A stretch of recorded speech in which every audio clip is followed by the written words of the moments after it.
very last, but of course not the least at all, is Floor van Meer. She's a postdoc at the Affect, Motivation and Action Lab at Leiden University, and she researches the neuromechanisms of hedonic compensation to see if working memory load interferes with reward processing during food consumption, so cognitive neuroscientific research. And also, she's very active in practicing open science in her own cognitive neuroscientific work. She's currently working with fMRI Prep to improve data sharing.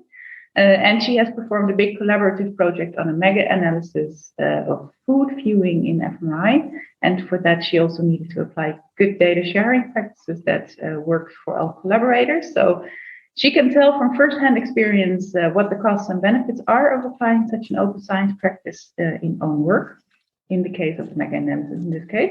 So Floor, it's great to see you here. I would say go ahead with the last talk of the symposium.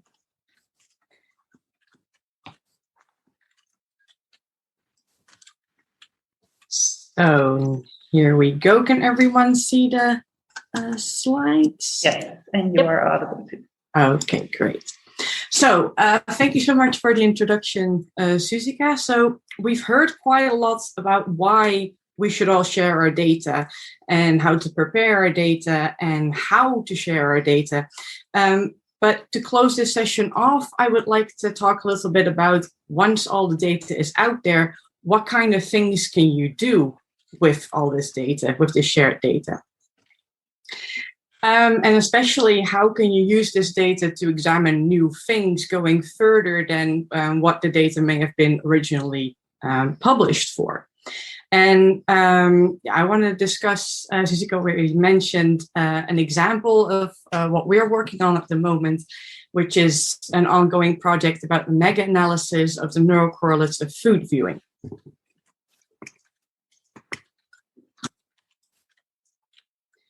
So I'll start a little bit about talking what is mega-analysis and how does it differ from meta-analysis of functional data.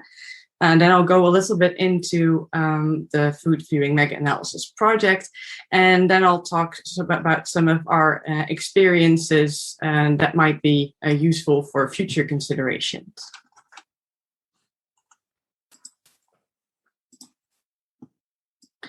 So why do meta-analysis of fMRI?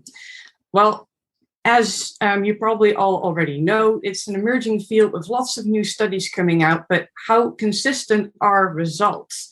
And there's been quite a few studies and papers out that suggest that they might not actually be that consistent.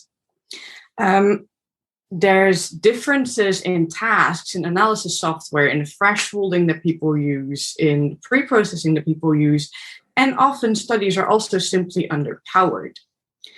And in the graph that I included here, you can see that a lot of subjects are needed to have a replicable task fMRI. And the good thing about meta-analyses and mega-analyses, that they can show which kind of results are consistent over studies.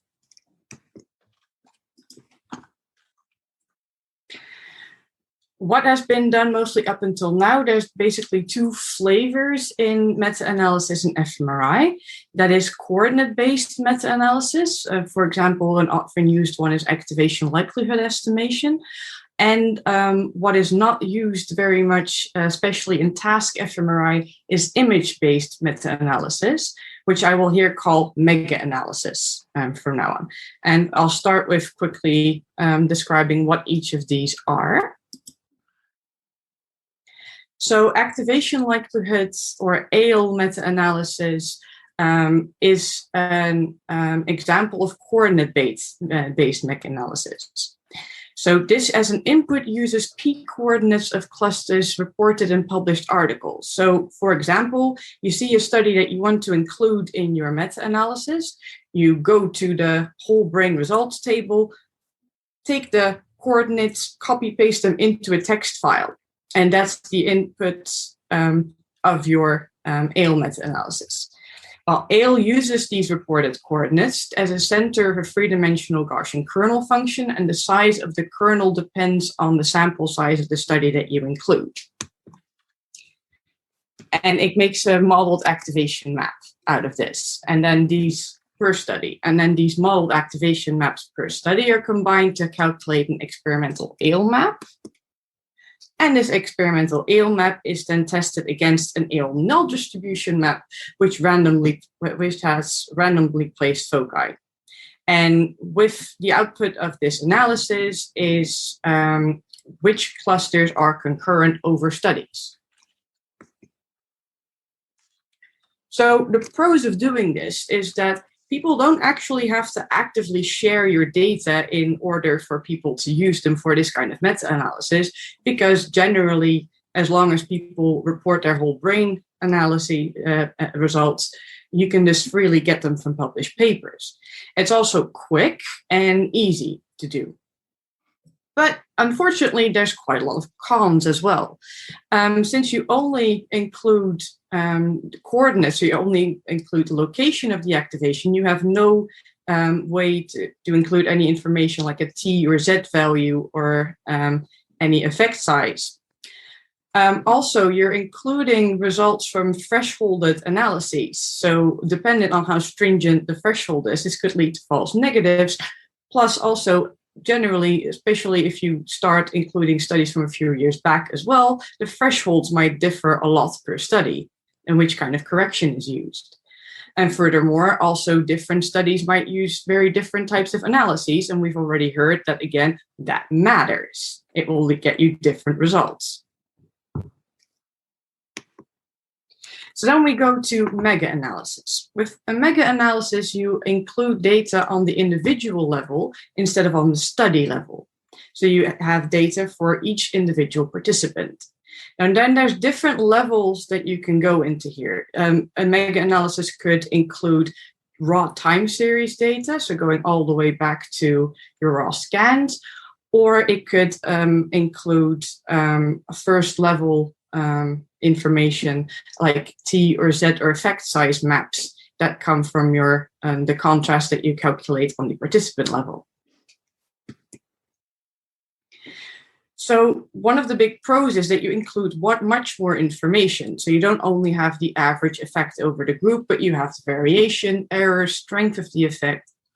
And if subject level metadata is available, and when I say metadata here, I mean things other than the scan, such as people's age, gender, just more the demographics information, but also any other type of information that may be interesting for that particular task. You can also look at covariates that you would be underpowered for in the original studies. The cons is, data can be much harder to acquire because you're depending on people sharing their data. And especially if you go back to thousands of participants and you have raw time series data, it will be much more computationally intensive as, for example, doing an ill analysis. And since especially when I'm talking about task-based fMRI, very little of these mega-analyses have been performed yet, so there's not a standardized method in how to do this. This sounds hard. Is it worthwhile? Well, research suggests that it is. So in a paper by Salimi Khorshidi and colleagues, they've compared doing image-based, mega-analysis with these coordinate-based meta-analyses. And in the top figures here, you can see a comparison. And in the top of the figure here, you can see the mega-analysis results. And interesting to show is that it's not only that you get much more results from the mega-analysis, but there also seem to be a couple of persistent false positives in the coordinate-based meta-analyses. Because you can hear, especially since this was performed on raw time series data, you can basically take the mega-analysis as a gold standard here.